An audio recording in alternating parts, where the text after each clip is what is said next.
Hi, ഏറെ വേദനയുണർത്തുന്ന ചിന്തിപ്പിക്കുന്ന ഒരു ചലച്ചിത്രം. യഥാർത്ഥ സംഭവകഥയെ അടിസ്ഥാനമാക്കി ചിത്രീകരിക്കപ്പെട്ട നോബഡി നോസ് എന്ന ചലച്ചിത്രമാണ് സിനിമാ കഥയിലൂടെ ഇന്ന് നിങ്ങൾ കേൾക്കാനായി പോകുന്നത്.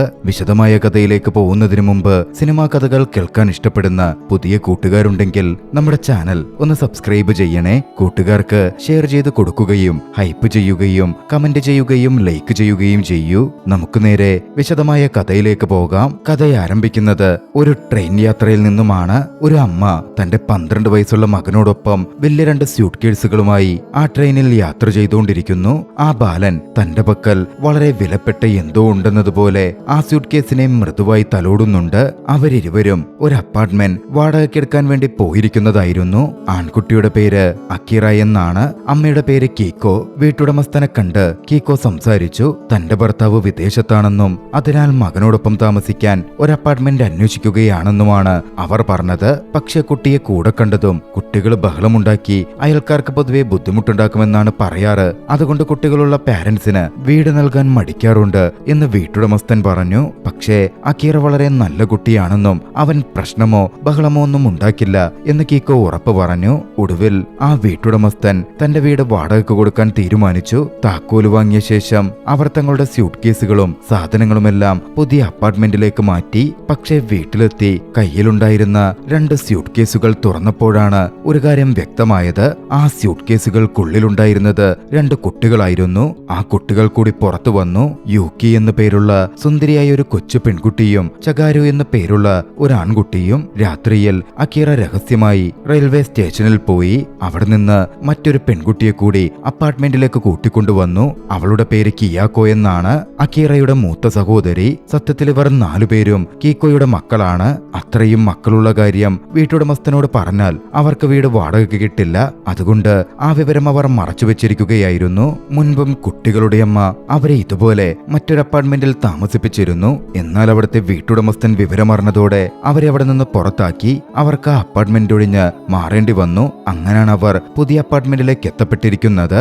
അത്താഴം കഴിക്കുന്നതിനിടയിൽ കീക്കോ അവർക്ക് അപ്പാർട്ട്മെന്റിലെ നിയമങ്ങൾ പറഞ്ഞുകൊടുത്തു. കുട്ടികളാരും അപ്പാർട്ട്മെന്റിൽ വെച്ച് നിലവിളിക്കാനോ തല്ലുകൂടാനോ ബഹളം വെക്കാനോ പാടില്ല. അവരാരും പുറത്തു പോവുകയും ചെയ്യരുത്. മറ്റാരും അവരെ കാണാൻ പാടില്ല. അങ്ങനെ നിയമാവലി നീണ്ടിരുന്നു. വീട്ടിൽ നിന്ന് പുറത്തു പോകാൻ ആകെ അനുവാദമുണ്ടായിരുന്നത് അക്കീറയ്ക്ക് മാത്രമാണ്. അടുത്ത ദിവസം രാവിലെ കീക്കോ പുറത്തേക്ക് പോകാൻ ഒരുങ്ങി. താൻ വരാൻ വൈകുമെന്ന് അവർ അക്കീറയോട് പറഞ്ഞു. അമ്മ പോയതിനു ശേഷം കുട്ടികളെല്ലാം തങ്ങളുടെ പെട്ടികളിൽ നിന്ന് കളിപ്പാട്ടങ്ങളൊക്കെ പുറത്തെടുത്തു. കിയാക്കോയ്ക്ക് ഒരു ചെറിയ പിയാനോ ഉണ്ട്. അത് വായിക്കാൻ അവൾക്ക് വലിയ ഇഷ്ടവുമായിരുന്നു. അതിനുശേഷം അക്കീറ സാധനങ്ങൾ വാങ്ങാൻ പുറത്തുപോയി. സഹോദരങ്ങളിൽ വെച്ച് മൂത്ത ആൺകുട്ടി അക്കീറയാണ്.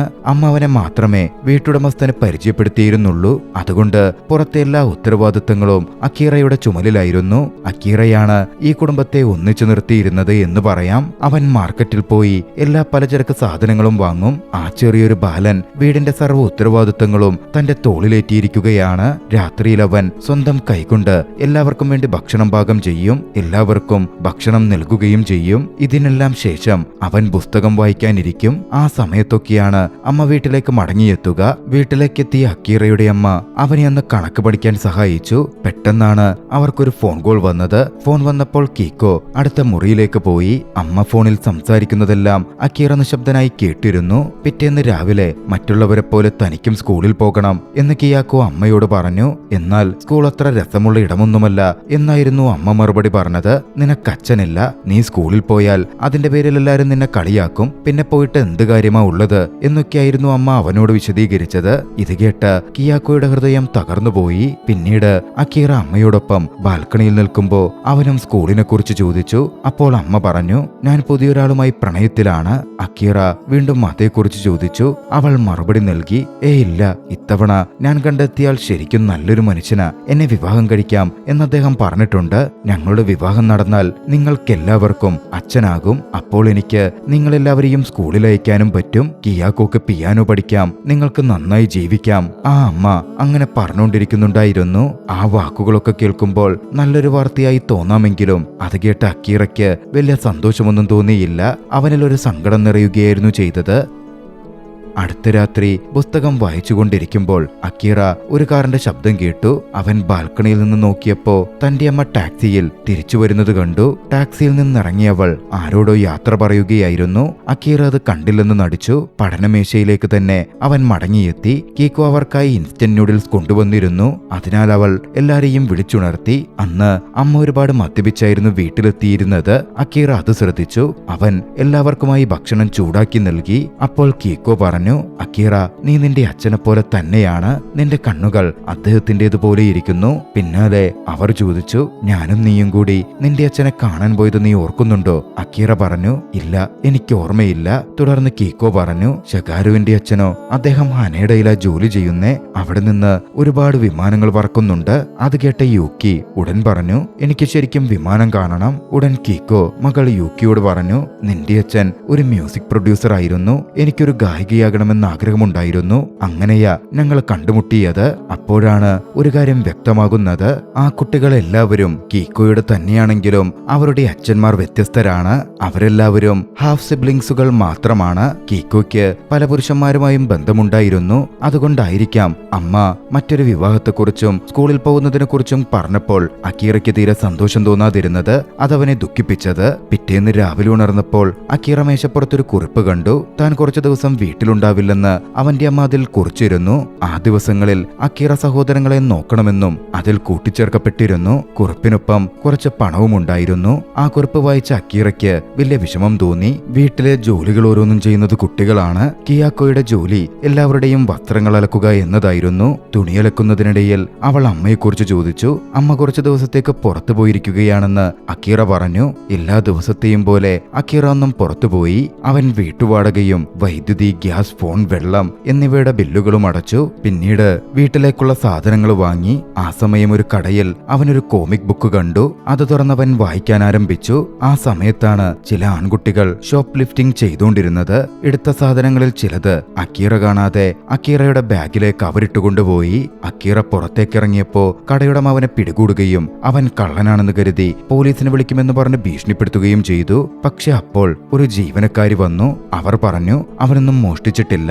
അവൻ മുഴുവൻ സമയവും ആ പുസ്തകം വായിക്കുകയായിരുന്നു. മറ്റാരോ ആയിരിക്കും അവന്റെ ബാഗിൽ സാധനങ്ങൾ ഇട്ടത്. കടയുടമ കാര്യങ്ങൾ ഒന്നുകൂടി ക്രോസ് ചെക്ക് ചെയ്തു. ബോധ്യം വന്നതും അക്കീറയെ അദ്ദേഹം വിട്ടയച്ചു. അക്കീറ അങ്ങനെ വീട്ടിലേക്ക് മടങ്ങിയെത്തി. പക്ഷെ വീട്ടിലെത്തി ബാക്കി പണം നോക്കിയപ്പോ അമ്മ കൊടുത്തിട്ട് പോയ പണം ഏകദേശം തീരാറായതായി അവൻ ശ്രദ്ധിച്ചു. അവരുടെ പക്കലാണെങ്കിൽ ആവശ്യത്തിന് വേറെ പണമൊന്നുമില്ല. അതുകൊണ്ട് തന്നെ അവൻ ഒരു മനുഷ്യനെ കാണാൻ പോയി. ആ മനുഷ്യൻ യാഥാർത്ഥ്യത്തിൽ യൂക്കിയുടെ അച്ഛനായിരുന്നു. അയാളോട് കുറച്ച് പണം ചോദിക്കാനായിരുന്നു അക്കീറ പോയത്. ഒരു തരത്തിൽ ആ മനുഷ്യനെ കണ്ട് അക്കീറ കാര്യം അറിയിച്ചു. ആ മനുഷ്യൻ കുറച്ച് പണം നൽകിയിട്ട് പറഞ്ഞു, ഞാൻ യൂക്കിയുടെ അച്ഛനൊന്നുമല്ല.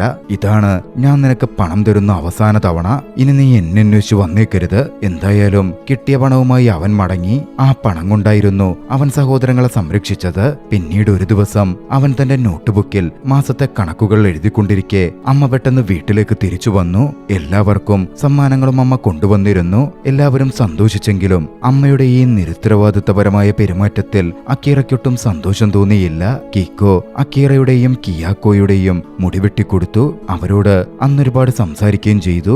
എന്നാൽ അടുത്ത ദിവസം അവൾ വീണ്ടും ബാഗ് പാക്ക് ചെയ്യുന്നത് കണ്ടപ്പോ അക്കീറ ചോദിച്ചു, അമ്മ വീണ്ടും എവിടേക്കെങ്കിലും പോവുകയാണോ? കീക്കോ മറുപടി നൽകി, എനിക്ക് ജോലിക്ക് പോകണമല്ലോ. നല്ലൊരു ജോലി കിട്ടിയിട്ടുണ്ട്. ക്രിസ്മസിന് ഞാൻ തിരിച്ചു വരും. അപ്പോ നിങ്ങൾക്കെല്ലാവർക്കും ഒരുപാട് സമ്മാനങ്ങളും കൊണ്ടുവരും. അക്കീറയ്ക്ക് പക്ഷേ എന്തോ അതിലൊരു നീതി തോന്നുന്നുണ്ടായിരുന്നില്ല. അക്കീറ എന്ന് അമ്മയോടൊപ്പം പുറത്തുപോയി. അവരൊരു റെസ്റ്റോറന്റിൽ പോയിരുന്നു. എന്നാൽ റെസ്റ്റോറന്റിൽ ഭക്ഷണം ഓർഡർ ചെയ്തു വന്നിട്ടും അക്കീറ ഭക്ഷണത്തിനു മുന്നിൽ നിശബ്ദനായിട്ടിരുന്നതേയുള്ളൂ. അവൻ കഴിക്കാത്തത് കണ്ടപ്പോ അമ്മ ചോദിച്ചു, നിനക്കെന്തു പറ്റി? അക്കീറ പറഞ്ഞു, എപ്പോഴാ അമ്മ ഞങ്ങളെ സ്കൂളിൽ ചേർക്കുന്നത്? അമ്മ ഒരിക്കലും ഞങ്ങളെ സ്കൂളിൽ വിടില്ലേ? കീക്കോ പറഞ്ഞു, സ്കൂളിൽ പോയിട്ടിപ്പോ എന്ത് കാര്യമാ ഉള്ളത്? പ്രശസ്തരായ പലരും ഈ സ്കൂളിലൊന്നും പോയിട്ടില്ല. അങ്ങനെ ഒരാളുമില്ല. നിങ്ങള് വളരെ സ്വാർത്ഥയായ ഒരു അമ്മയാണ്. നിങ്ങളാകെ നിങ്ങളെക്കുറിച്ച് മാത്രമേ ചിന്തിക്കുന്നുള്ളൂ. അക്കീറ ദേഷ്യത്തിലും സങ്കടത്തിലുമായിരുന്നു അത് പറഞ്ഞത്. ഉടൻ കീക്കോ ചോദിച്ചു, നീ എന്തിനാ എന്നെ ഇങ്ങനെ സ്വാർത്ഥതയുള്ള വ്യക്തി എന്നൊക്കെ പറയുന്നേ? ഞാൻ എന്ത് തെറ്റ് ചെയ്തെന്നാ പറയുന്നത്? യഥാർത്ഥ സ്വാർത്ഥർ നിങ്ങളുടെയൊക്കെ അച്ഛന്മാരാണ്. അവര് നിങ്ങളിൽ ആരുടെയും ഉത്തരവാദിത്തം ഏറ്റെടുത്തില്ല. അവരൊക്കെ നിങ്ങളെ അങ്ങ് ഉപേക്ഷിച്ചു. പക്ഷേ ഞാൻ നിങ്ങളെ എന്റെ കൂടെ നിർത്തി, ഇതുവരേക്കും സംരക്ഷിച്ചു. കാര്യം ശരിയാണ്, എനിക്കും പരിമിതികളുണ്ട്. പക്ഷെ ഞാനെന്ത് ചെയ്യാനാ? എനിക്കും എനിക്ക് മുമ്പിൽ മറ്റു വഴിയൊന്നുമില്ലല്ലോ. നീ വിഷമിക്കുകയൊന്നും വേണ്ട. ഞാൻ എന്തായാലും ഉടൻ തന്നെ തിരിച്ചു വരും. എന്തായാലും അവരുടെ സംസാരം അവിടെ അവസാനിച്ചു. അതിനുശേഷം അക്കീറ അമ്മയെ സ്റ്റേഷനിൽ കൊണ്ടുവിട്ടു. പിന്നീട് അവൻ വീട്ടിലിരുന്ന് എല്ലാവരെയും നോക്കാനും തുടങ്ങി. ഓരോരുത്തരും തങ്ങളുടേതായ രീതിയിൽ ദിവസങ്ങൾ തള്ളി നീക്കുകയായിരുന്നു. അങ്ങനെ ഒടുവിൽ ക്രിസ്മസും വന്നെത്തി. പക്ഷെ അവരുടെ അമ്മ തിരികെ വന്നതേയില്ല.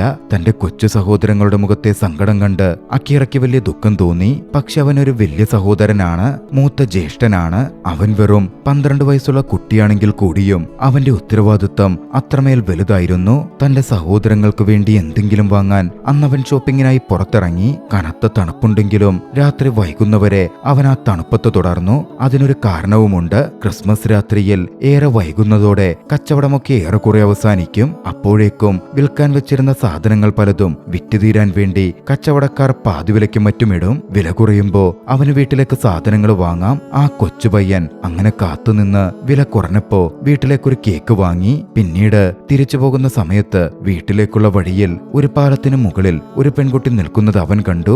അവൾ അശ്രദ്ധമായി തനിക്ക് കിട്ടിയ സമ്മാനങ്ങളൊക്കെ വലിച്ചെറിഞ്ഞുകൊണ്ടിരിക്കുകയായിരുന്നു. അക്കീറയെ കണ്ടപ്പോ ആ പെൺകുട്ടി പെട്ടെന്ന് അവിടെ നിന്ന് നടന്നുപോയി. അക്കീറയും നേരെ വീട്ടിലേക്ക് നടന്നു. വീട്ടിലെത്തിയ ശേഷം അക്കീറ എല്ലാവർക്കുമൊപ്പം അത്താഴം കഴിച്ചു. കുറച്ച് ദിവസങ്ങൾ മുന്നോട്ടേക്ക് പോയി. അമ്മയെപ്പറ്റി ഒരു വിവരവുമില്ല. അക്കീറ അമ്മയുടെ ജോലി സ്ഥലത്തേക്ക് ഫോൺ വിളിച്ചന്വേഷിച്ചു. എന്നാൽ അവന്റെ അമ്മ 1 മാസം മുമ്പേ ആ ജോലി ഉപേക്ഷിച്ചു എന്നായിരുന്നു അവൻ അറിയാൻ കഴിഞ്ഞത്. ഇത് കേട്ടപ്പോ അവൻ കൂടുതൽ തകർന്നുപോയി. വീട്ടിലേക്ക് വന്നിരുന്ന എല്ലാ കത്തുകളും പരിശോധിച്ച് അവൻ അമ്മയെ എല്ലായിടത്തും തിരയാൻ ആരംഭിച്ചു. പക്ഷേ അവളെക്കുറിച്ച് ഒരു സൂചനയും ലഭിച്ചതേയില്ല. അങ്ങനെ ദിവസങ്ങൾ കടന്നുപോയിക്കൊണ്ടിരുന്നു. ജീവിതം ബുദ്ധിമുട്ടിലായി കഴിഞ്ഞിരുന്നു. അന്നൊരു ദിവസം ഒരുപാട് ദിവസങ്ങൾക്ക് ശേഷം അക്കീറ വീട്ടിൽ എല്ലാവർക്കുമായി ഇൻസ്റ്റന്റ് നൂഡിൽസ് കൊണ്ടുവന്നു. കുട്ടികൾ എല്ലാവരും സന്തോഷത്തോടെയും ആഹ്ലാദത്തോടെയും അന്നൊരുമിച്ച് ഭക്ഷണം കഴിച്ചു. സമയം വീണ്ടും കടന്നുപോയിക്കൊണ്ടിരുന്നു. പുതുവർഷം പിറന്നു. എന്നിട്ടും അവരുടെ അമ്മ തിരിച്ചു വന്നതേയില്ല.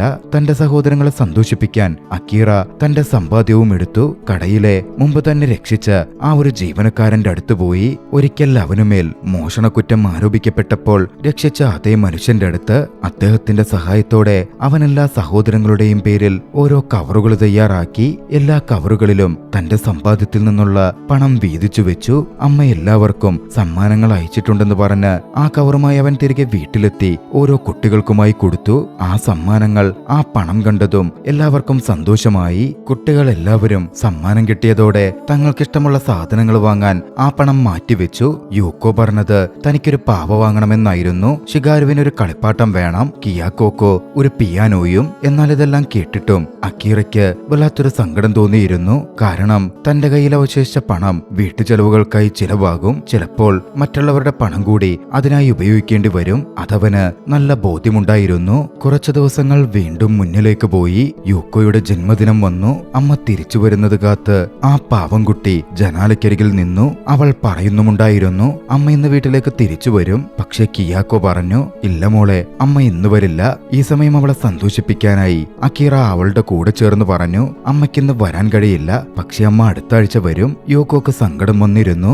അവളെ ആശ്വസിപ്പിക്കാൻ താൻ ഇന്ന് അവളെ പുറത്തു കൊണ്ടുപോകാം എന്ന് അക്കീറോ പറഞ്ഞു. കിയാക്കോ അവളെ ഒരുങ്ങാനായി സഹായിച്ചു. അക്കീറ ഒരു തരത്തിൽ വീട്ടുടമസ്ഥൻ കാണാതെ അവളെ മറച്ച വീടിന് പുറത്തിറക്കി. അവളെയും കൂട്ടി അവനന്ന് ഒരുപാട് സ്ഥലങ്ങളിൽ കറങ്ങി. അവൻ അവൾക്ക് മോണോറെയിൽ കാണിച്ചു കൊടുത്തു. എന്നിട്ട് അവളോടായി പറഞ്ഞു, ഒരു ദിവസം ഞാൻ നിന്നെ ഈ മോണോറെയിലിൽ കൊണ്ടുപോകും. ശേഷം അവർ ഒരിടത്തിരുന്നു. യൂക്കോ തനിക്ക് ഏറ്റവും പ്രിയപ്പെട്ട ചോക്ലേറ്റ് കയ്യിലുണ്ടായിരുന്നത് പുറത്തെടുത്തു. പാക്കറ്റിലെ അവസാനത്തെ കണ്ണി ചോക്ലേറ്റ് അവൾ കഴിച്ചു. ആ വലിയ ചോക്ലേറ്റിന്റെ ഓരോ ഭാഗവും ഒടിച്ചൊടിച്ച് അവൾ കാത്തുവെച്ച് കഴിച്ചുകൊണ്ടിരുന്നതായിരുന്നു.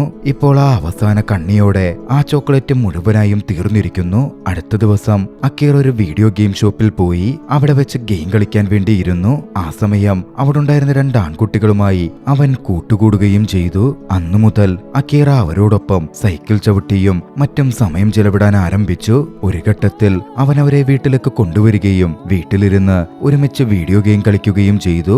ഇതെല്ലാം ചെയ്യുന്നതിനിടയിൽ പതിയെയാണെങ്കിലും അവൻ തന്റെ സഹോദരങ്ങളുടെ കാര്യത്തിൽ ശ്രദ്ധയില്ലാത്തവനായി മാറിയിരുന്നു. പതിയെ പതിയെ അവൻ അവരെ അവഗണിച്ചു. അവൻ പഴയതുപോലെ അവരെ പരിപാലിക്കുന്നുണ്ടായിരുന്നില്ല. ദിവസങ്ങൾ അങ്ങനെ മുന്നോട്ടു പോയി. ഒരു ദിവസം അവന്റെ ആ സുഹൃത്തുക്കളോടൊപ്പം അവൻ അവിടെ ഒരു കടയിൽ പോയി. ആ കുട്ടികൾ കടയിൽ നിന്ന് സാധനങ്ങൾ മോഷ്ടിച്ച് പോക്കറ്റിലിട്ടു. അക്കീറയോടും അതുപോലെ മോഷ്ടിക്കാൻ അവർ ആവശ്യപ്പെട്ടു. പക്ഷേ അക്കീറ മോഷ്ടിക്കാൻ സംസാരിക്കാൻ തയ്യാറായില്ല. കൂട്ടുകാരെ എതിർത്തു നിന്നു. അത് കാരണം അവന്റെ കൂട്ടുകാർ അവനോട് ദേഷ്യത്തിലായി. അവനോട് സംസാരിക്കുന്നത് നിർത്തി. അതോടെ അക്കീറ വീണ്ടും തനിച്ചായതോടെ അവന് വീണ്ടും സങ്കടം വരാൻ തുടങ്ങി. ആ സമയത്താണ് അവന്റെ കൂട്ടുകാരായ കുട്ടികൾ സ്കൂളിൽ ചേർന്നത്. ഒരു ദിവസം അവരുടെ അടുത്ത് ചെന്ന് ആ കൂട്ടുകാരെ വീട്ടിലേക്ക് അവൻ വീഡിയോ ഗെയിം കളിക്കാൻ ക്ഷണിച്ചു. എന്നാൽ തങ്ങൾക്ക് സമയമില്ലെന്നായിരുന്നു ആ സുഹൃത്തുക്കൾ പറഞ്ഞത്. ആ കൂട്ടുകാരൻ നടന്നു നീങ്ങി സംസാരിക്കുമ്പോൾ അവർ സംസാരിക്കുന്നത് അവൻ വ്യക്തമായും കേട്ടു. അക്കീറയുടെ വീട്ടിൽ വല്ലാത്തൊരു മോശം ഗന്ധമാണെന്നും അതുകൊണ്ടാണ് തങ്ങൾക്കങ്ങോട്ടേക്ക് പോവാൻ താല്പര്യമില്ലാത്തത് എന്നും അവർ പറയുന്നുണ്ടായിരുന്നു. അത് കേട്ട് അക്കീറയ്ക്ക് വല്ല വിഷമം തോന്നി. ആ കൂട്ടുകാര് കാരണം താൻ തന്റെ സഹോദരങ്ങളെ എത്രത്തോളം അവഗണിച്ചു എന്നവൻ ആ നിമിഷം തിരിച്ചറിഞ്ഞു. അന്ന് തിരികെ വീട്ടിലേക്ക് വരുമ്പോൾ സ്കൂളിന് പുറത്തു വെച്ച് അക്കീറ ക്രിസ്മസ് ദിവസം രാത്രി കണ്ട അതേ പെൺകുട്ടിയെ വീണ്ടും കണ്ടു. സാക്കി എന്നായിരുന്നു അവളുടെ പേര്. സ്കൂളിൽ എല്ലാവരും അവളെ വല്ലാതെ കളിയാക്കുകയും ബുള്ളി ചെയ്യുകയും ചെയ്യുന്നുണ്ടായിരുന്നു. അതുകൊണ്ട് തന്നെ സാക്കി സ്കൂളിലൊട്ടും സന്തോഷവതിയായിരുന്നില്ല. അക്കീറ തിരികെ വീട്ടിലെത്തി. അത്രനാളും വീട്ടുകാര്യങ്ങളിൽ അവൻ ശ്രദ്ധിക്കാതിരുന്നതുകൊണ്ട് അവരുടെ അപ്പാർട്ട്മെന്റ് ശരിക്കും മാലിന്യം കൊണ്ട് നിറഞ്ഞ് ആകെ അലങ്കോലമായി മാറിയിരുന്നു. ആ സമയത്ത് ബില്ലുകൾ അടയ്ക്കാൻ വേണ്ടി ഒരാൾ വന്ന് വാതിലിൽ മുട്ടി. പക്ഷേ ശബ്ദമുണ്ടാക്കാതെ അവരെല്ലാവരും നിശബ്ദരായി തന്നെയിരുന്നു. പുറത്ത് ആ മനുഷ്യനെ കണ്ട അക്കീറ മാറി ഒളിച്ചു നിന്നു. അയാൾ പോയ ശേഷം അക്കീറ നേരെ ജോലി തേടി പുറത്തിറങ്ങി. പണ്ട് തന്നെ സഹായിച്ച ആ ഒരു കടയിലെ ജീവനക്കാരന്റെ അടുത്തെത്തി. എന്നാൽ അക്കീറയ്ക്ക് പ്രായം കുറവാണെന്ന് പറഞ്ഞ് 16 വയസ്സായില്ലെങ്കിൽ എവിടെയും ജോലി ചെയ്യാൻ അവന് കഴിയില്ലെന്ന കാര്യം അയാൾ അവനെ അറിയിച്ചു. ചൈൽഡ് പ്രൊട്ടക്ഷൻ ഓഫീസിൽ വിളിക്കാൻ അദ്ദേഹം അക്കീറയെ ഉപദേശിച്ചെങ്കിലും അക്കീറ പറഞ്ഞു, ഇല്ല, എനിക്കതിന് സാധിക്കില്ല. ഞാൻ അങ്ങനെ ചെയ്താൽ ഞാനും എന്റെ സഹോദരങ്ങളും പിരിയും. ഞങ്ങൾക്കൊരുമിച്ച് നിൽക്കാൻ കഴിയില്ല. അക്കീറയുടെ ദുഃഖം ആ മനുഷ്യനും മനസ്സിലാവുമായിരുന്നു. അന്ന് തിരികെ വീട്ടിലേക്കെത്തിയ അക്കീറ തന്റെ കയ്യിൽ ബാക്കിയായ ആ കുറച്ച് പണം എണ്ണി നോക്കാൻ തുടങ്ങി. കിയാക്കോ ഇത് നോക്കിക്കണ്ടിരുന്നു. പിയാനോ വാങ്ങാൻ അവൾ മാറ്റിവെച്ച പണം അവന് നൽകിയിട്ട് കിയാക്കോ പറഞ്ഞു, ഞാനിപ്പോൾ പിയാനോ വാങ്ങുന്നില്ല. ഈ പണം നീ എല്ലാവരുടെയും ഭക്ഷണത്തിനായി എടുത്തോ. ഈ 4 ചുവരുകൾക്കുള്ളിൽ കുടുങ്ങിക്കിടന്ന് എനിക്ക് മതിയായി. തന്റെ സഹോദരങ്ങൾ അനുഭവിക്കുന്ന കഷ്ടപ്പാട് അക്കീറയ്ക്ക് മനസ്സിലാവുന്നുണ്ടായിരുന്നു. അക്കീറ അന്ന് ഒരുപാട് ചിന്തിച്ചു. അവൻ എല്ലാരെയും പുറത്തു കൊണ്ടുപോവാൻ തീരുമാനിച്ചു. വീട്ടുടമ കാണാതെ അക്കീറ അവരെ പുറത്തിറക്കി. പുറത്തെത്തിയപ്പോ അവരെല്ലാവരും വളരെ ഉന്മേഷഭരിതരായതുപോലെ തോന്നി. അവരൊരുപാട് സാധനങ്ങൾ വാങ്ങുകയും പാർക്കിൽ പോയി രസിക്കുകയും ചെയ്തു. അങ്ങനെ ആ ദിവസം മുഴുവൻ വളരെ സന്തോഷത്തോടെ കടന്നുപോയി. മടക്കയാത്രയിൽ അവർ വഴിയരികിലുള്ള ചില ചെറിയ പൂച്ചെടികളിൽ നിന്ന് വിത്തുകൾ ശേഖരിച്ചു. കുറച്ച് മണ്ണും പ്ലാസ്റ്റിക്കും അവർ കൂടെ കരുതി. അന്ന് തിരികെ ആരും കാണാതെ വീട്ടിലേക്ക് എത്തിയ ശേഷം അവരൊന്നിച്ച് ആ മണ്ണ് ചട്ടികളിലാക്കി ബാൽക്കണിയിൽ വെച്ചു. അതിൽ പൂവിത്തുകൾ നട്ടു. ചെടികൾ നനയ്ക്കാൻ കിയാക്കോ വെള്ളമെടുക്കാൻ ചെന്നപ്പോഴാണ് ആ കാര്യം ശ്രദ്ധിക്കുന്നത്. വീട്ടിലെ വാട്ടർ കണക്ഷൻ വിച്ഛേദിക്കപ്പെട്ടിരിക്കുന്നു. വീടിന്റെ വൈദ്യുതി ബന്ധവും നേരത്തെ വിച്ഛേദിക്കപ്പെട്ടിരുന്നു. വീട്ടിലെ ബില്ലുകളൊക്കെ കുറച്ചു കാലത്തെ കുടിശ്ശികയായി മാറിയിട്ടുണ്ട്. പക്ഷേ ആ കുട്ടികൾക്ക് മുമ്പിൽ അവിടെ ജീവിക്കുകയല്ലാതെ മറ്റു വഴികളുണ്ടായിരുന്നില്ല. വെള്ളം കിട്ടുവാൻ അടുത്ത ദിവസം മുതൽ പാർക്കിലെ ടാപ്പിൽ നിന്നവർ വെള്ളം ശേഖരിക്കാൻ തുടങ്ങി. വസ്ത്രങ്ങൾ അലക്കുന്നതും കുളിക്കുന്നതുമെല്ലാം അവർ അവിടെ വെച്ചിട്ടായിരുന്നു. ആ സമയത്തൊരു ദിവസം അവർ സാക്കിയെ കണ്ടു. സാക്കിയുമായി അവർ സംസാരിച്ചു. സാക്കിയുമായി പരിചയത്തിലായി. അന്നവർ തിരികെ അപ്പാർട്ട്മെന്റിലേക്ക് മടങ്ങിയപ്പോൾ സാക്കിയും അവരുടെ കൂടെ വന്നു. അന്ന് അപ്പാർട്ട്മെന്റിൽ അവരോടൊപ്പം സാക്കി ഒരുപാട് സമയം ചിലവഴിച്ചു. കിയാക്കോയോടൊപ്പം പിയാനോ വായിച്ചും ചെടികൾ നടാൻ മണ്ണ് ശേഖരിച്ചും അവൾ അവരിൽ ഒരാളായി. വളരെ വേഗത്തിൽ അവർ തമ്മിലൊരു ബോണ്ടിങ് ഉടലെടുത്തു. അന്ന് കുറച്ചു കഴിഞ്ഞ് സാക്കിയോടൊപ്പം പുറത്തു പോകാൻ അക്കീറ തീരുമാനിച്ചിരുന്നു. പക്ഷെ അവൻ വസ്ത്രങ്ങളെടുത്ത് നോക്കിയപ്പോ എല്ലാത്തിലും മോശം ഗന്ധമുണ്ട്. കുറെ നാളായി സോപ്പൊന്നും ഉപയോഗിക്കാത്തതുകൊണ്ട് ആ നാറ്റം അതിൽ നല്ല രീതിയിൽ പതിഞ്ഞു നിന്നിരുന്നു. അതുകൊണ്ട് തന്നെ അക്കീറ അന്ന് പുറത്തു പോയപ്പോ തന്റെ പഴയൊരു ചെറിയ കീറലുള്ള ഷർട്ടായിരുന്നു ധരിച്ചത്. പുറത്തു പോയപ്പോ സാക്കി ചോദിച്ചു, നിന്റെ അമ്മ ഇനി ഒരിക്കലും തിരിച്ചു വരില്ലേ? അക്കീറ വളരെ മ്ലാനമായ സ്വരത്തിൽ പറഞ്ഞു, ചിലപ്പോൾ അവരൊരിക്കലും ഇനി ഞങ്ങളുടെ അടുത്തേക്ക് മടങ്ങി വരില്ലായിരിക്കാം. കുടുംബത്തിനായി ചിലവഴിച്ച് അക്കീറയുടെ പക്കലുള്ള എല്ലാ പണവും തീർന്നിരുന്നു. പ്രായം കുറവായതുകൊണ്ട് അവന് മറ്റു ജോലിക്ക് പോവാനും കഴിയില്ല. അതുകൊണ്ട് തന്നെ പണം നൽകി അവനെ സഹായിക്കാൻ സാക്കി ആഗ്രഹിച്ചു. സാക്കി നേരത്തെ തൊട്ടേ ചില കാര്യങ്ങൾ ചെയ്യുന്നുണ്ടായിരുന്നു. ജപ്പാനിൽ പെൺകുട്ടികൾ ചെയ്യുന്ന ഒരു പരിപാടിയുണ്ട്. മുതിർന്ന ആണുങ്ങൾക്ക് കമ്പനി കൊടുക്കുക എന്നതാണത്. അതിനവർക്ക് നല്ലൊരു പ്രതിഫലവും കിട്ടും. അന്ന് അതുപോലെ മുതിർന്നൊരു വ്യക്തിക്കൊപ്പം അവൾ കരോക്കെ ബാറിൽ പോയി പാട്ടുപാടി. ആ വ്യക്തിയിൽ നിന്ന് അവൾക്ക് പണം ലഭിച്ചു.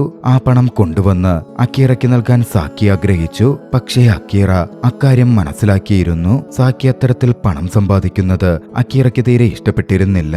അതുകൊണ്ട് ആ പണം വാങ്ങാതെ അവൻ അവിടെ നിന്ന് പോവുകയായിരുന്നു ചെയ്തത്.